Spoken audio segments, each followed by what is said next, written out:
You will fail your way to greatness. Most people allow their fear of failure to outweigh their desire to succeed. When you're willing to fail again and again and again, when you make up your mind to become unstoppable, when you make up your mind to become a no matter what person, then that will then give birth to a part of yourself that you don't know right now. Imagine, if you will, being on your deathbed and standing around your bed, the ghost of the dreams, the ideas, the abilities, the talents given to you by life, and that you, for whatever reason, you never went after that dream. You never acted on those ideas. You never used those talents. You never used those gifts. And there they are standing around your bed looking at you with large angry eyes saying, "We came to you, and only you could have given us life.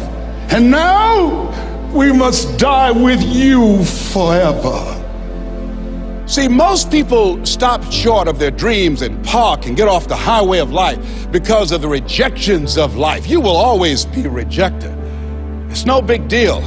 Jack Canfield said rejection is a myth. It's not like when somebody says no and then they slap you. No, it's just, to me, make no your vitamin. Get excited about the no. Why? Because every time someone says no, that brings you another step to a yes. You're getting closer. Trust me, you will win if you don't quit. You will win if you don't quit. Even a broke clock is right twice a day. As you go through the challenges of life and you look at it and embrace whatever comes to you, don't run from it.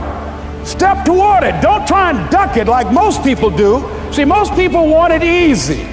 See, easy come, easy what? Easy go. See, but when you go at what you're going to deal with and you deal with the difficulties of it, when you handle those hard things close at hand, making those hard decisions right now that you don't want to make, learning those things that you don't like to do, but you know that in order for you to get where you want to go, this is one of the hoops that you have to flip through.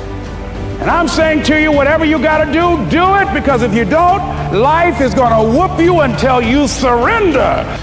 You have something that you brought to the universe, and that if you decide that my life deserves my developing this what I do well, and becoming the best at it, and mastering myself, and seeing what I have within me, if you decide to drop your buckets where you are and develop your gifts, I grant you, you'll never ever be without.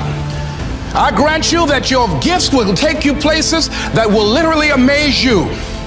I grant you that if you begin to work to develop your gifts, you'll develop a strong sense of happiness. You'll get a larger vision of yourself, because part of beginning to get a larger vision of yourself, all of us need some area of our lives where we can have a feeling of competence.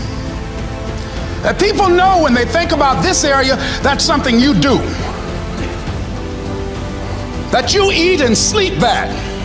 And that you do that. You do that. Changing is not easy. That changing your life, changing habits, reinventing yourself, picking yourself up after life has knocked you flat on your back. I've got to say, when life knocked you down, try and land on your back, because if you could look up, you could get up. Well, that sounds cute, but that's not easy. When I was diagnosed with prostate cancer 17 years ago, that first time that happened, I said, hey, I can handle this. Then when it came back a year later, last year, 17 years later, and this time it metastasized to 7 areas of my body and ate 40% of my T1 vertebrae. Now the stakes are higher. It's this life saying, okay, Mr. Motivator, you beat cancer the first time. What you gonna do now? I started laughing. When the doctor told me, he said, why are you laughing? Are you in denial? I said, no. I said, I feel like Mother Teresa. He said, what do you mean? She said, Lord, I know you know how much I can bear. I just wish you to have so much confidence in me. I said, the stakes are higher. So I've got to dig in and got to fight more, because at the end of the day, life is a fight for territory. And once you stop fighting for what you want, what you don't want will automatically take over. And so it's a fight, it's a challenge in life every day. And what we have to do is embrace it. What we have to do is see it as a project to be worked on. In life, you will always be faced with a series of God-ordained opportunities, brilliantly disguised as problems and challenges. And so I see even cancer as a gift, as a God-ordained opportunity. If you died today, what dreams, what ideas, what talents, what books, what music, what leadership, what voice will die with you? There are a lot of people who are biting their fingers in fear that they might lose their jobs.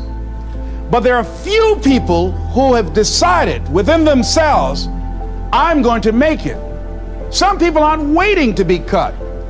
Some people are moving on their own because they feel within themselves, I've got what it takes to make it.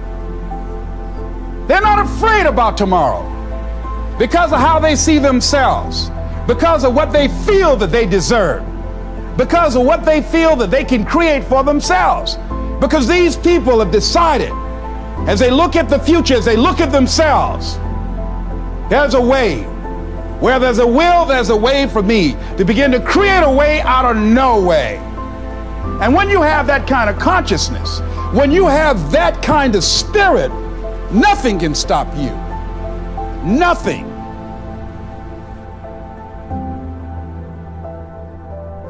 There's no secret to success. There's a system to success. And no matter what organization you become a part of, the system works if you work it. If you don't work it, it won't work. But it works if you work it.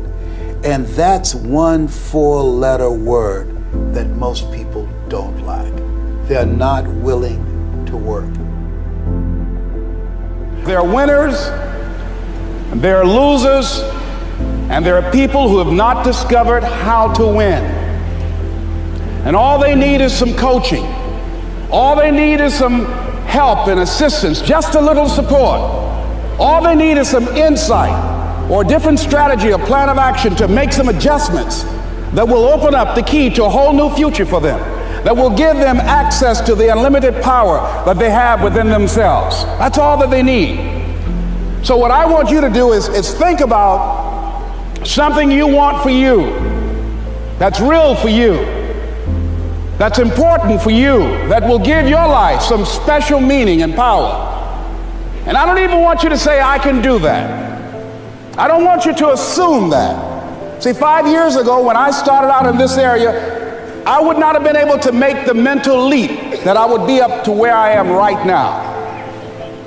I don't want you to begin to just psych yourself out. No. I want you to be able to say something to yourself that will enable you to maintain a level of integrity with yourself.